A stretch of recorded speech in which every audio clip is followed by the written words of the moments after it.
Sveiki, mano esami ir būsimi kanalo sekėjai. Artėja gražiausios metų šventės ir receptai jau dėliojasi, ką mes jums parodysime šiemet. Ir ką, šiandien mūsų virtuvė taps kalėdų dirbtuvėlėmis. Eisime pasipuošti, pasiruošti receptus, kurie šildys visą gruodį. Ir ką, mes šiemet sugalvojame truputį daugiau atskleisti jums turinio mūsų receptų pagaminimo, daugiau parodyti jums dalykų už kadro, galbūt visokių tokių, kas nesigauna, kas nukrenta, žodžiu, visada virtuvėgi visko nutinka. Tai va, manau, bus tikrai įdomu pasižiūrėti daugiau apie mūsų gaminimus, apie mūsų receptus. Na ką, ir pradedam kurti šventinę atmosferą virtuvėje.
Virtuvė mūsų jau yra papuošta ir kadangi nauji receptai, naujas šventinis laikotarpis, tai reikia ir naujos prijuostės.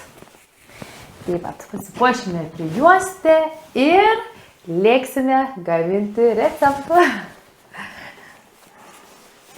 Tai papuošiam, įsijaučiam ir keliaujam gaminti kalėdinių skanėstų. Volia. Recepto ingredientus pasiruošę. Taigi pirmas receptas bus toks lengvas, įsivažiuojantis, kad per sunkiai neatrodytų. Tai vat, ir eisime gaminti. Kamambertas jau yra supjaustytas, jau yra kelionėje šiame gardžiame užkandyje. Taigi paruošime visus kitus ingredientus ir kamambertas taps labai graži kalėdinė eglutė. Daug eglučių.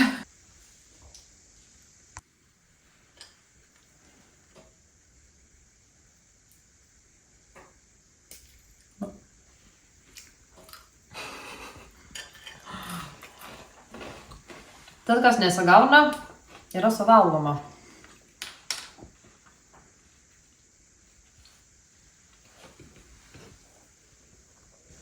Matote, kaip gražiai gaminasi, ne? Eglutės.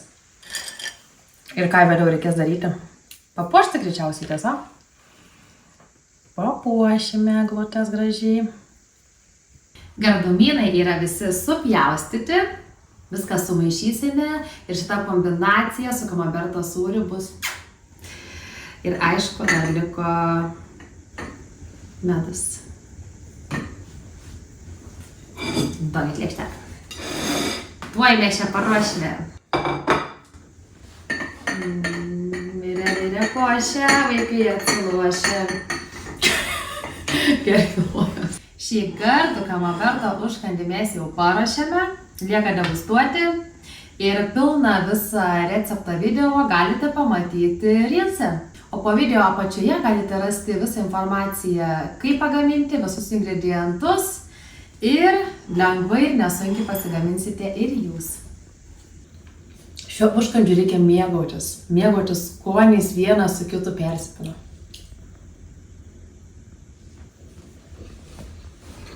Tikrai skanu, reikia vyno. Reikia vyno.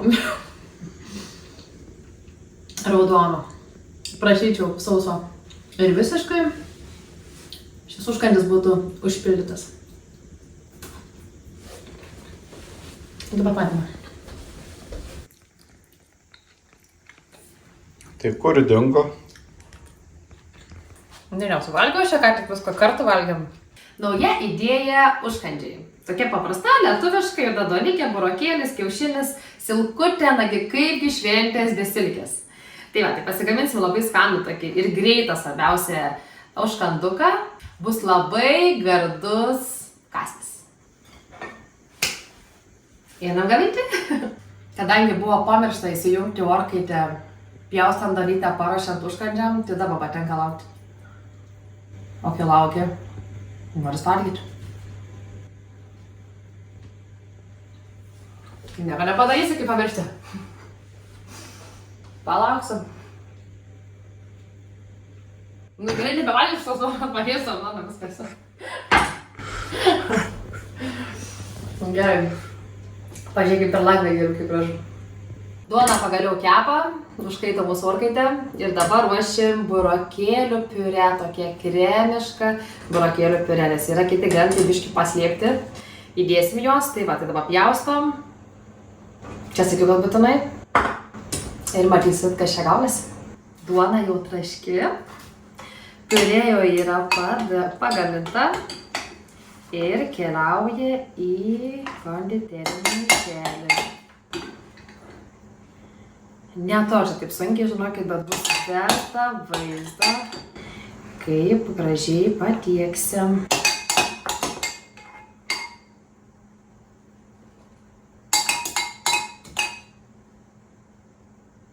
Druskas, pipirą tai neįdėjom. Čia pasidėjau, tą gertuvę užsislėpiau, viskas tam kampiai net neįdėjau. Nu, aš parašysiu, kad druskas pipirą, bet patys net neįsidėjau irgi.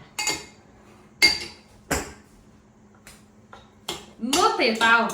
Mes užsibarstysim ant viršaus. Parašysiu receptę, užsibarstysim truputį. Taip ir palieki pats vėmiega. Viskas, šedevras jau gaminasi, silkutė jau keliauja ant burokėlių patalų. Bus labai skanu. Nu, dar reikia, aišku, pabaigti tą užkanduką pagaminti.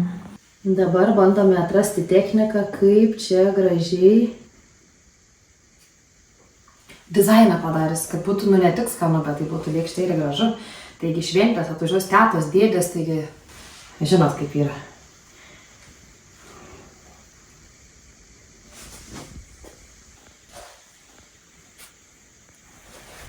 Na ką, truputį buvo vargo su kiaušinio dizainu, taip įsivaizdavau, kad bus čia taip visai lengvai, bet žiūriu, kad biškį reikėjo pamastyti. O dabar pagardinsim grūdėtomis garstyčiomis. Kruopštus darbas, ane? Tai va, kažkaip sakiau, kad čia yra lengvas užkandis, bet ties garstyčiom, žinokit, truputį reikia kantrybės ir pasistengti, jeigu nori čia išgauti vaizdą. Kaip pasistengti.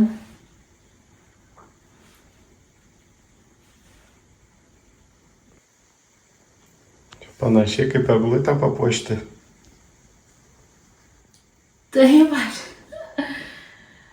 nu nieka, jau baigiamoji, jau viskas. Papuošiam krapais, krapo viršūnėlėmis ir jau galėsim tada ragauti. Čia jau neberagauti, jau valgyti, nes jau pietai čia pas mus. Tuoj bus. Užkandis jau pagamintas. Na ir kaip pasakyti, tikrai gražiai atrodo. Tai man dabar ragausim, ar tikrai taip skaniai, kaip turi būti. Ir manau, tai puikiai tiks šventiniam stalui.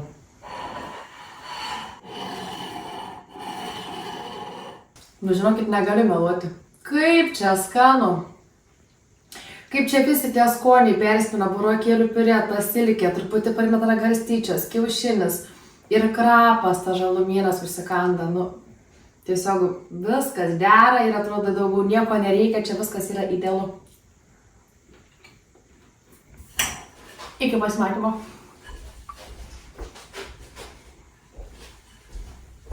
Viskas nufilmavom, jau yra valgyti. Jesu, aš to keltą esu. Einam, dama valgyti. Na, tikrai skan. Aš dar galvoju. Labai.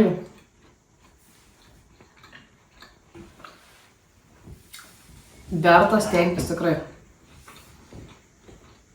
Nebuvo čia sunku. Tik įsivaizduoju čia pagaminti per 10.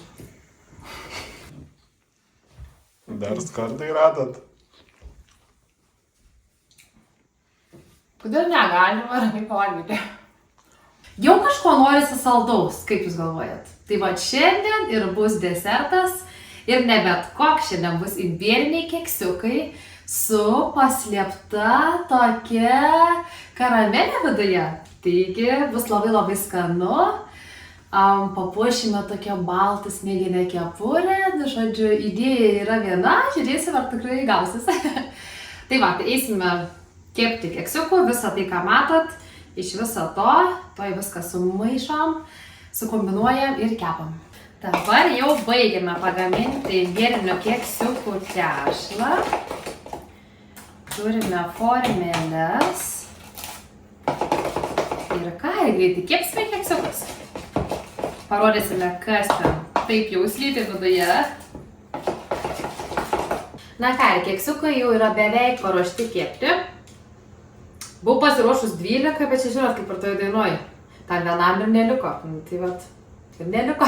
O dabar mes keksiukus pagardinsime rududu. Tai bus lyg karamelė keksiukė. O dabar jau dedame kepti, orkaitė yra įkaitusi 180 laipsnių, kepsime apie 15-20 minučių. Na ką, kremai pasiruošiam, kai keksiukai iškeps, galėsime juos dekoruoti. O dabar, dar kol yra laiko, paruošėme.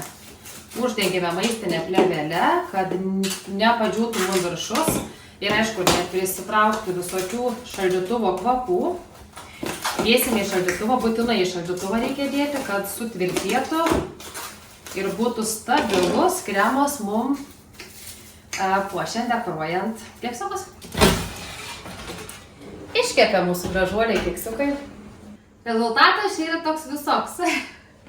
Iškepė, bet truputį buvo suklysta, kad į formelės dėjau tik po vieną ir kažkur esu paslėpus savo visą keksinę 4-16 vienetų, į kurį įsistato šie šis papirinės formelės. Tai va, tai aš taip ant greičio padariau.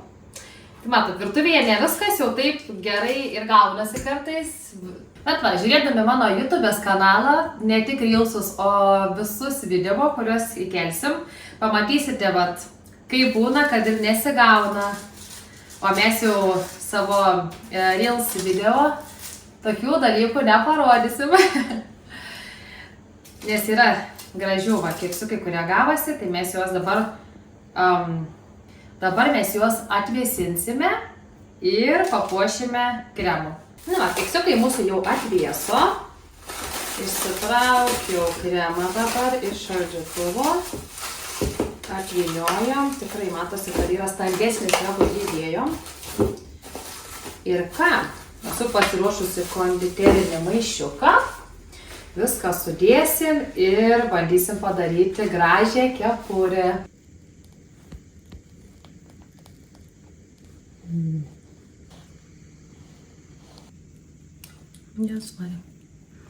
Net rankas dreba, kai reikia paskutinį akcentą pridėti. Na ką, ir gavosi tobulai tiesiog.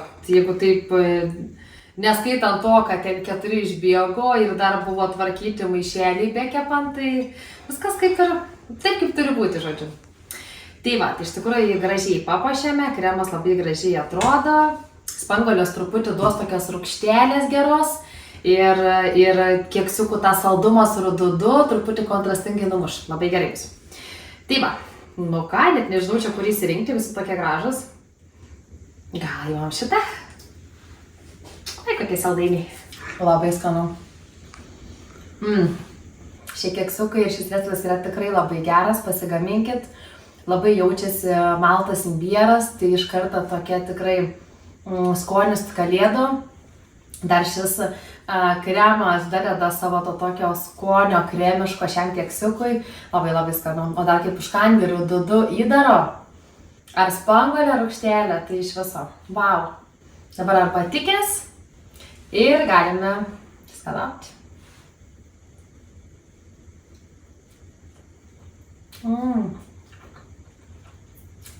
Nu tiesiog. Vau.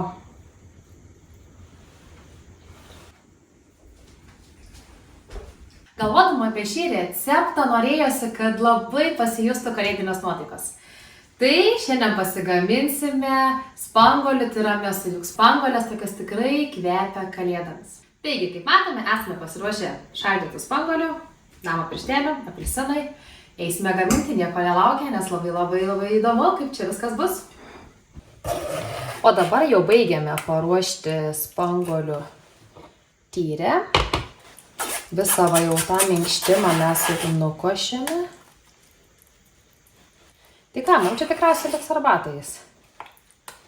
O čia toliau dar keliauja cukrus ir apelsino žievelės. Na ką, už mano nugaros kvepia spanguolių tyrė padaryta. Dabar lupame apelsinus. Tai tikrai, žinokit, kvepia kalėdomis. Čia reikia patį didžiausią darbą, žinokit, iš viso čia viso to tiramisu padarėme, čia didžiausias darbas yra nulupti apelsinus. Bet nieko, mes sutvarkysim. Tai va, jau dabar darome pagrindinį darbą, išlupame kiekvieną apelsino skiltelę iš šios odelės, išrenkame kauliukus. Paruošime sublenderiavimui. Kaip, žinokit, kvepia, kaip skanu, kaip norisi čia suvalgyti tą apelsiną, tas skilteles, nu, bet reikia laukti. Kai ką pagaminti dar skaniau negu šiaip čia suvalgyti.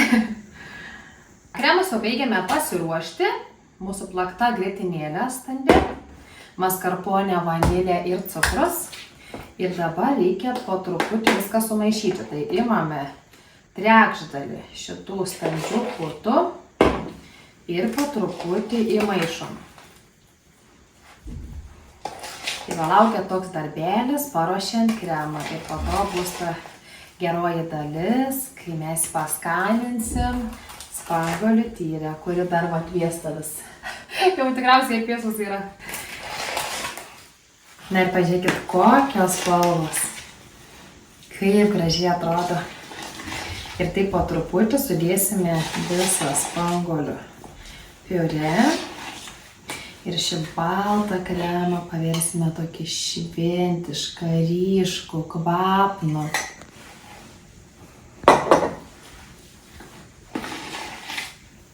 Ir va, mūsų kremas jau yra paruoštas. Koks skanu, žinokit.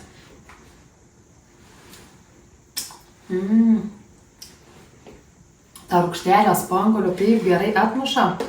Tai bus labai gaivus tiramisu. Taip, o dabar ruošiame patį pirmąjį sluoksnį. Mirkome į apelsinų tyrę šius damų pirštelius. Reikia taip nepatingėti, palaikyti 10 sekundžių, kad tikrai gerai prisigertų jie. Grįžtame atgal prie apelsinų lupimo. Dar truputį trūksta. Šie apelsinai yra truputį sausesnė, tai trūksto pačio skysčio. Bet tai greitai šiandien susitvarkysim. Turime dar vieną apelsiną. Gerai visada nusipirkti, žinokit, daugiau. Daugiau, o drug prireiks. O dabar dėsim į šaldytuvą, stingti uždėsime maistinę plėvelę ir laikysime, dabar reikės daug kantrybės, nes tiramisu reikia pastovėti. 6 valandėlės geriausia būtų ir per naktį laikyti ir vėliau mes jį papuošime. Jau tiramisu yra paruoštas, dėti į šaldytuvą stingti ir vėliau mes susitinkam jį papuošti.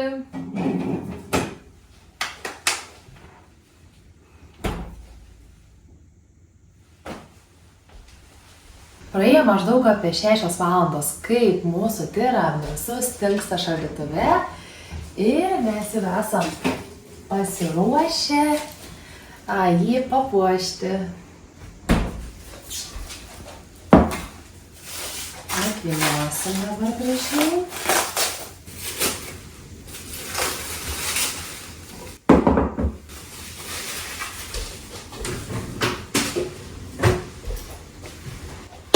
Na ką, imkime dabar rimčiausių darbų.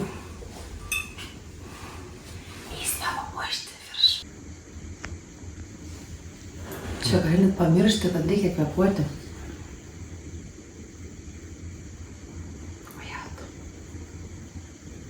Reikia sugalvoti, kaip čia dabar. Kaip čia gražiausiai dabar padaryti. Na ir viskas, papuošėme šį tiramisu. Ir jis jau yra paruoštas fotosesijai. Pasidarysime nuotraukų gražių ir tada jau ragausime.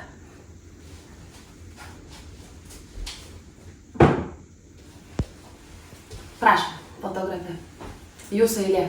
Kas čia dabar vyksta? O dabar pagaliau atėjo eilė paragauti šio nuostabaus tiramisu. Tai va, dabar bandysim gražiai išimti.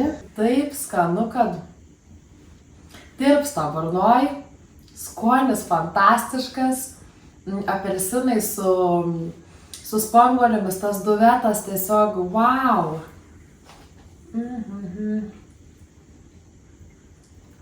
Tiesiog būtina pasigaminti, tikrai nėra sunku, nustebsit ir patys ir svarbiausia bus nustebinti.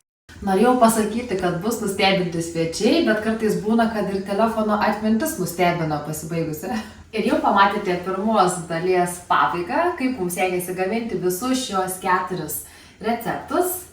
Taigi manau, kad patiko pamatyti truputį daugiau negu tą trumpą reelsą. Ir ką, ir jeigu patiko, pakomentuokit, paspaukit like, sekit mano kanalą, laukia dar labai gerų šventinių receptų. Jūs čia kartuosit? Ką? Kartuosit? Ne, nekartuosiu, ši fotografai deda paragauti. Filmuotojai, manau. Labai fainai gavosi.